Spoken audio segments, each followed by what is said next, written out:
This is the Aussie Report. A prominent Brisbane surgeon, a former Premier's partner, a police raid at a luxury Gold Coast apartment, and now a medical suspension after charges of rape, sexual assault and deprivation of liberty. This is the case of Dr Reza Adib, better known as Dr Reza Adib. He is a bariatric surgeon known for obesity and laparoscopic surgery. He is also the long-term partner of former Queensland Premier Annastacia Palaszczuk. And he is now facing 6 serious criminal charges: 3 counts of rape, 2 counts of deprivation of liberty, and 1 count of sexual assault. The legal position is clear. These are allegations, and Dr Adib has not been convicted. His lawyer says he denies the allegations and will vigorously defend the charges. And there is no suggestion Annastacia Palaszczuk is accused of wrongdoing or involved in the alleged offences. Police allege the incident happened on March 13th, 2026 at a Burleigh Heads apartment on the Gold Coast. The woman involved was reportedly in her 30s and known to Dr Adib. On April the 13th, police searched the property and seized items. On May 1st, Dr Adib voluntarily attended Southport Police Station. He was then charged. The matter first came before Southport Magistrates Court on May 14th. Dr Adib did not appear in person. His bail conditions included surrendering his passport. He was also banned from contacting several people, including the complainant. The case was adjourned to July 7th. Police were expected to provide the brief of evidence to the defence by June 23rd.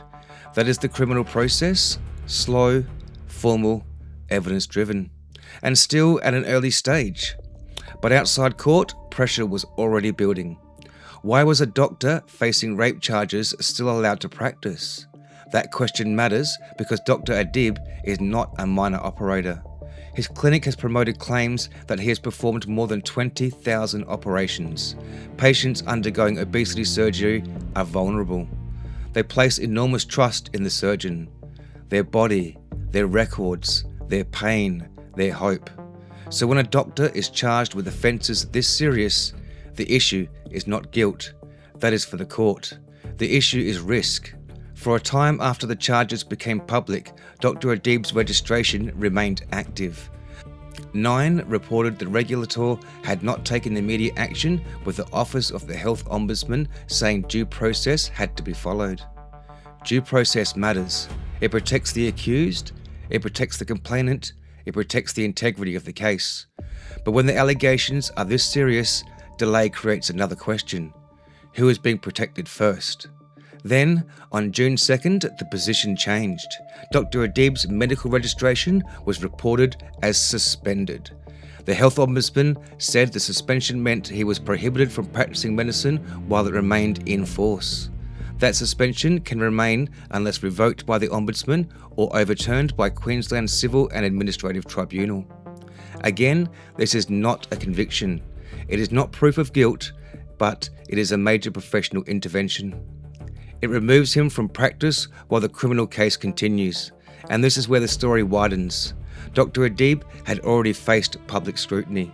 In 2024, ABC reported medical board documents showing he used a woman in a human trial without her consent during a hernia mesh operation.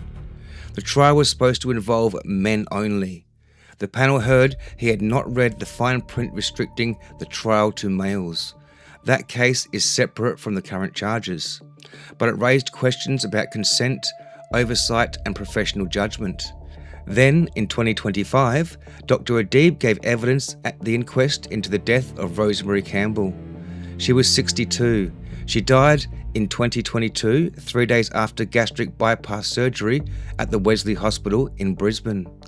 The inquest examined her treatment, her discharge and the decision around surgery. Again, separate matter.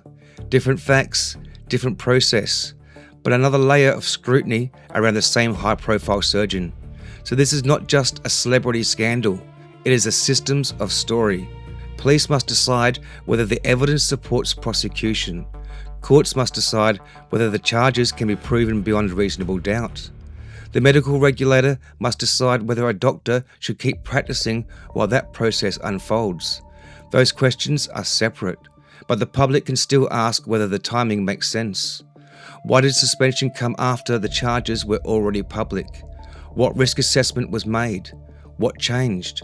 Was it new information, legal process, public pressure, or just regulation moving at its usual pace? There is also a political shadow here.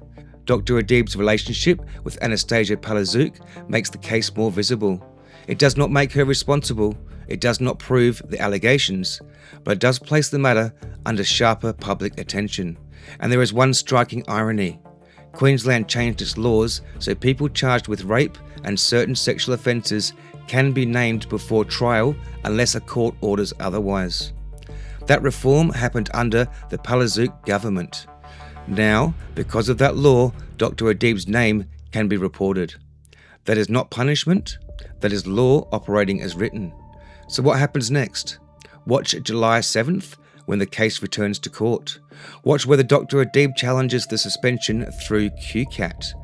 Watch what happens to his patients, clinic, records and scheduled surgeries. And watch the language. Charged does not mean guilty. Suspended does not mean convicted.